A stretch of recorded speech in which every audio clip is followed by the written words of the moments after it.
William. William, Úrsula, Are nice you to meet from? you. Are you from Dubai? I'm from Boston, but I've been there for almost 10 years. Okay. And do you like Dubai? I do. Yeah? Yeah, and Dubai likes you guys. This show is a phenomenon. I haven't been in Dubai. You haven't? No. Me neither. So congratulations on the Thank you very huge much. success. Thank you. It's a huge viral phenomenon in Saudi Arabia and Dubai and everywhere in the Middle East. So have you been able to hear from fans over the Middle East yet? Yeah.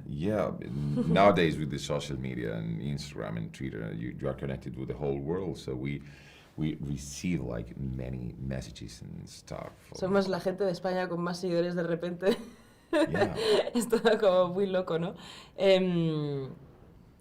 Sí, yo lo estoy viviendo, creo que todos lo estamos viviendo como algo bastante nuevo. Yo estoy acostumbrada pues a ir por España y que me reconozcan, pero lo de coger un avión, irme lejos y llegar al aeropuerto y que me conozca más la gente de fuera que los españoles ya es como un poco raro. Y la verdad es que lo estoy disfrutando mucho, me lo estoy tomando con mucha alegría, con mucho orgullo de lo que hemos hecho y con muchas ganas de esa tercera parte y no sé, estoy como muy emocionada. Congratulations on season 3 as well, or part 3. Part 3. Yeah. When did you learn that part 3 would become a possibility? Did you know that there were hints of it on set when you were filming, or is this something that came after? No, not at all. We were shooting those first parts, and we from the beginning we were said that it would be like closed thing. This is gonna be, and that's it. It was okay, and it was so sad when we finished shooting because it has been, and I'm not gonna be the professor anymore. You're not gonna be Tokyo anymore. So it was kind of sad, and suddenly with all this huge success in the whole world, it was like that hope, you know, that bulb lining over there, waiting for the call. Yeah, waiting for the call. Like, oh, please, come on. We have to go for part 3. Come on. And suddenly Alex Pina called, and it was like very exciting. It was great. Are you nervous at all about, living up to this amazing first 2 parts? This one complete story. Are you hesitant about jumping back Very in? excited. Very excited, not nervous. Excited, No. wishing. There is some pressure. Yeah, because now the expectations can Yeah. be huge. But I promise to you that we don't know anything at all from this part 3 at all, and nothing. But you talk to Alex Pina, who's the creator, and it's like you are gonna blow out your mind with the part 3. Really? Why? Tell me. No, I'm not gonna tell you anything. You're gonna blow out your. What? So it seems it's gonna be great. We are waiting now for another call. Yeah. Was Alex that, I guess, KG about keeping the details even for parts 1 and 2? Were you getting the scripts as well? No, we were shooting, and we just had the first episode script. The second one, suddenly you were shooting, and hey, Úrsula, in the mail we've got the fourth. Really? Come on! And in the break for the sandwich, it was like reading in the iPhone. Okay, wow, it's gonna happen, really? So we didn't know where were we going, at that time. It was a heist, okay, but we didn't know how would it finish, nothing. So what do you want from your characters? Not that obviously you're not writing it, but what do you hope to see for your characters in the next part? A mí me encantaría que apareciera como... Yo creo que me gustaría a mí y le gustaría a mucha gente, porque yo creo que la gente está esperando ver un poco la vida de estos atracadores después de todo lo mal que lo han pasado en la Casa Moneda y Timbre, comiendo fatal de tantos días. Yo creo que la gente está esperando verles un poco como disfrutando de la vida en una isla. A mí me gustaría ver a Tokio, no sé, salvaje y pescando peces para Río, y así como luego Ursula Andrews en James Bond con todas las navajas puestas aquí. Pero un poco aburrida también creo que va a estar Tokio ahí. I like to think about the professor that he's a modest guy. He's not a. He's been doing this robbery as a revenge against the system, but not because of his enjoying that rich position. So I imagine the professor in Philippines, but being a modest, having a modest life in the beach with some Philippine kids around, like playing with them or teaching them universal history, for example, or maths or whatever. And I like to think about him like in that way, but I'm sure that something's gonna happen. That he's not gonna be able to follow that quiet life. We will be in trouble.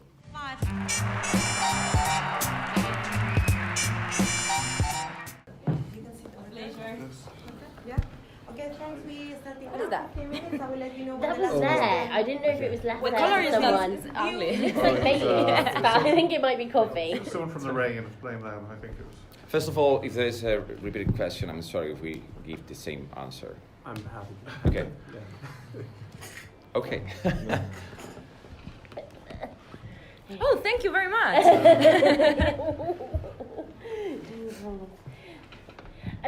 Have you been amazed about how popular the show's been?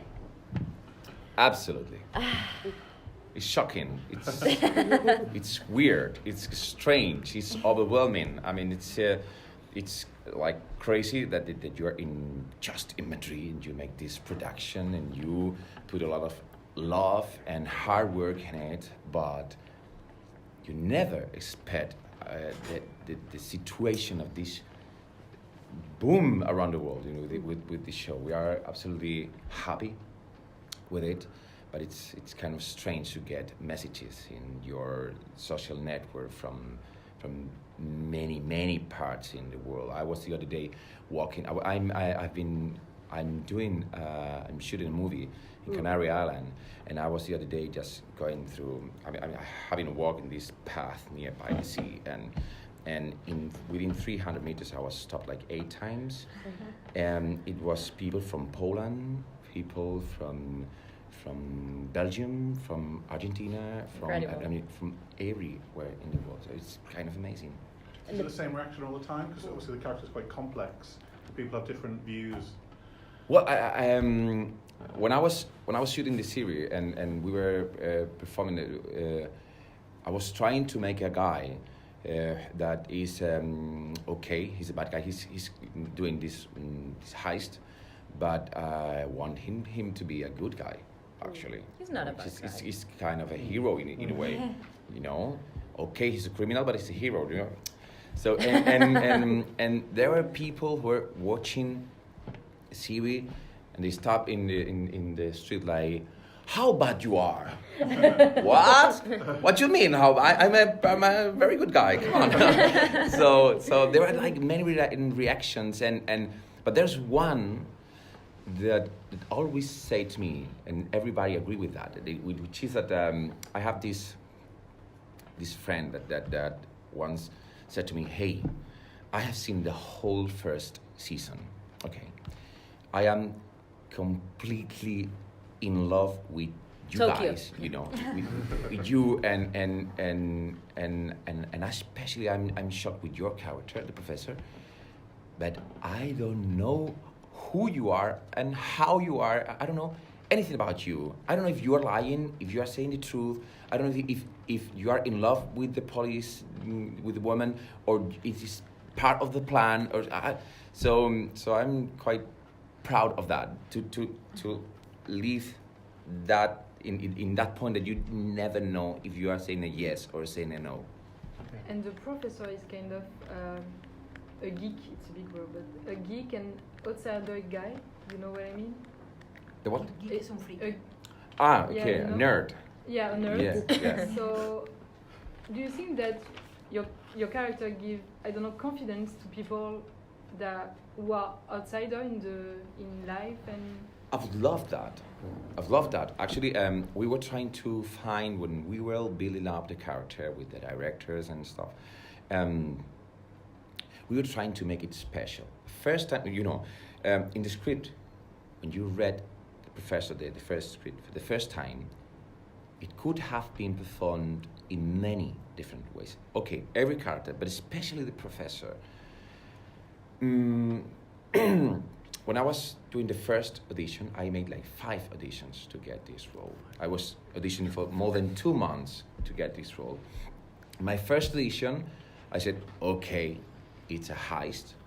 It's to Spain, so they're gonna want to make a copy of Ocean's 11. So they want to George Clooney style. You know? So I was performing in my first audition. It was like self-confidence and hey guys, we're gonna rub this and that, and this is what we're gonna do, and welcome here. You know, because the scene was the first meeting in the classroom when the teacher, when the professor makes these bienvenidos, we welcome everybody, and I was like, and they called me like, okay, we like that very much, but we're gonna look for another thing. Like we're gonna try to find the freaky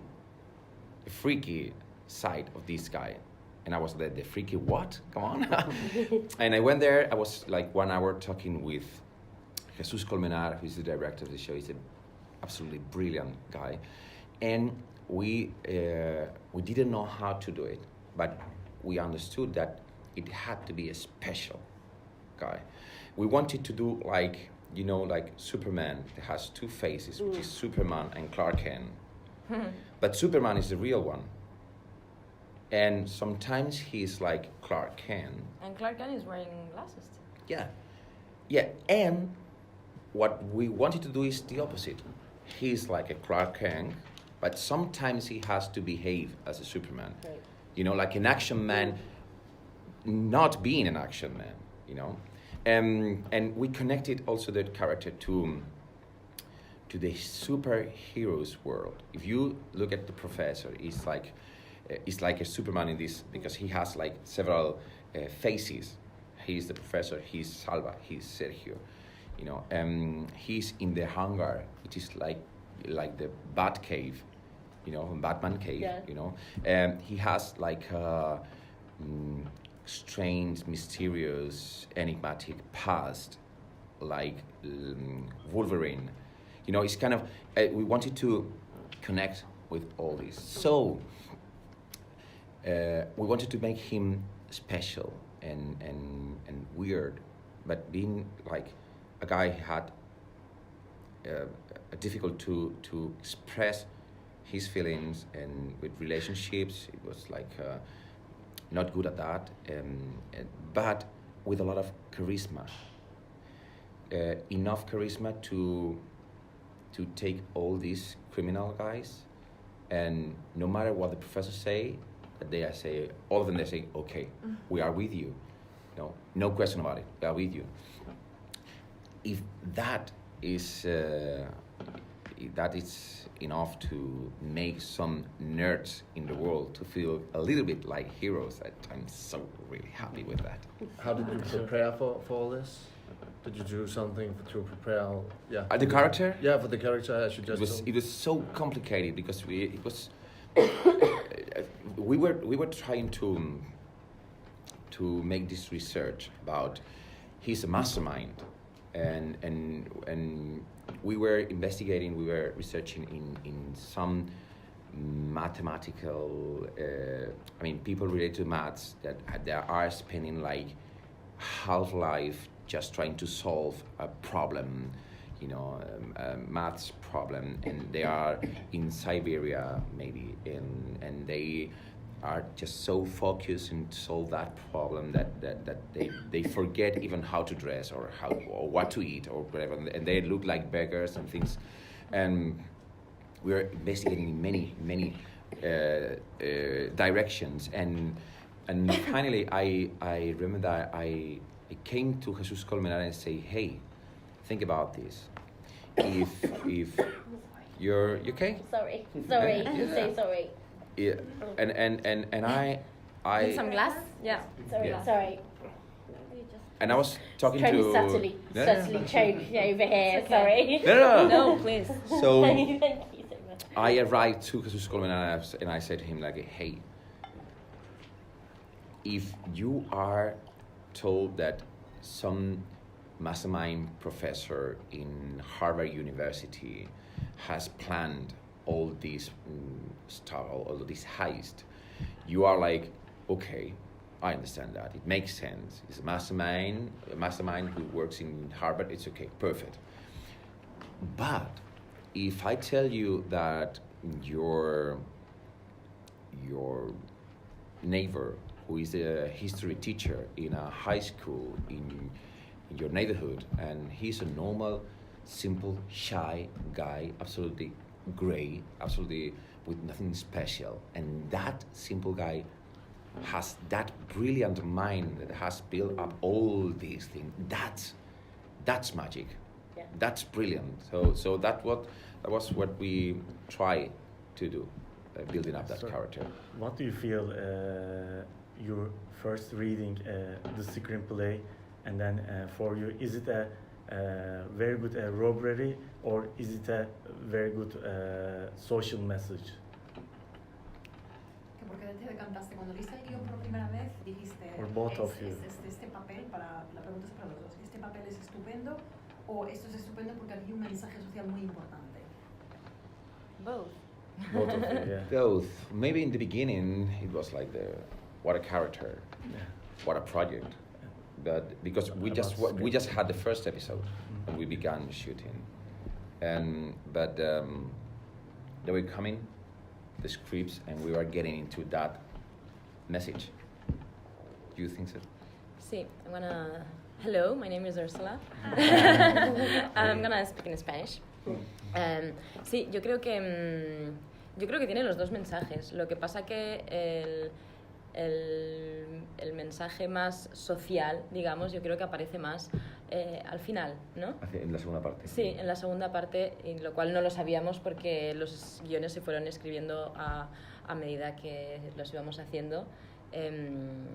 Alex Pina, que es una persona muy inteligente, que es el creador de la serie, iba viendo cómo funcionaban las tramas y se le iban ocurriendo cosas. Tenía algunas cosas preparadas a lo largo de las 2 temporadas, pero él fue muy inteligente e esperó a ver qué es lo que sucedía entre nosotros, ¿no? Y esperó a ver algunos resultados para seguir escribiendo.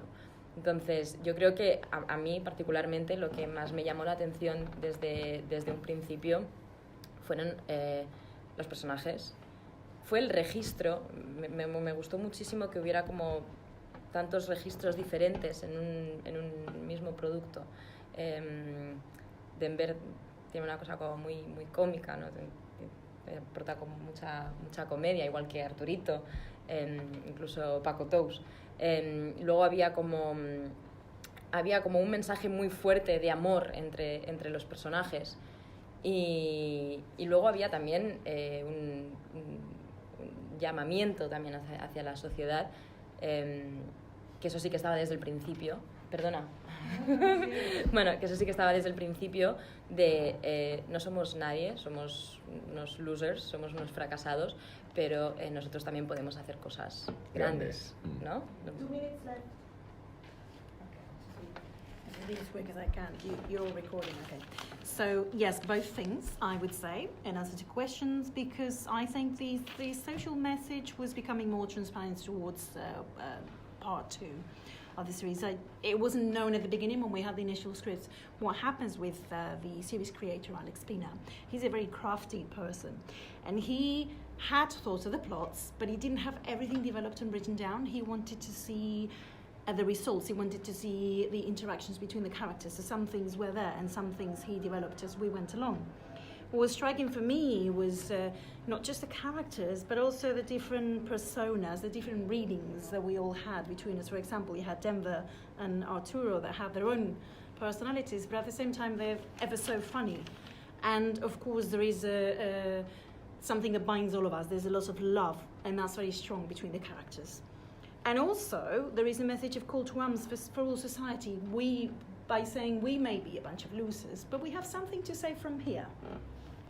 And if the professor is the hero of nerds people, can you say that you're... Not only nerd people, come on. Just nerd. Come on. I'm so sorry. Do you see your character as, I don't know, a hero and a model for the young girls? Because she has many defaults, but she's also a very strong woman. Every woman in this show is really strong, actually. Sí, So- y a mí hay una cosa que me gusta mucho de Tokio, creo que es... Tokio hace cosas muy mal a veces, porque es una persona muy impulsiva, muy visceral, muy impaciente también. Pero hay una cosa que me gusta mucho de ella y que me gusta mucho también la reacción que ha tenido el público, sobre todo las mujeres, ante eso. Y es que es una mujer que hace cosas muy mal, pero luego la perdonas, porque no renuncia nunca a ser como ella es.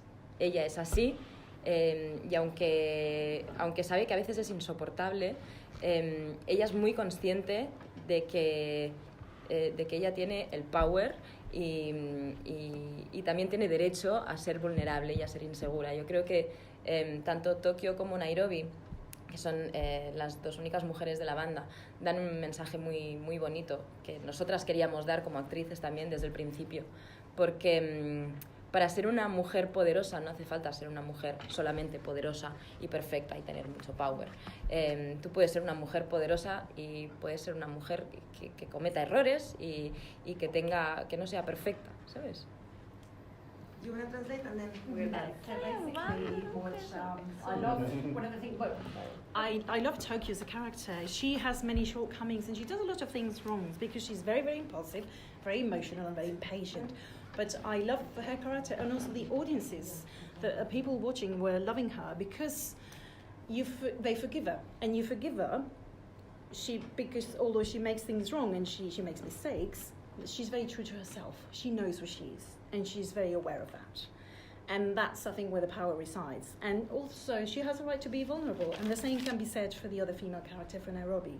So the message would be, yes, we're powerful women with many shortcomings, and we have a right to be like that, and we're aware of it. Okay, thank you so much. Thank you. Thank you. Thank you very Thank you. much. Thank you. Thank you. I love your brand. Thank you. I just wanted to say that.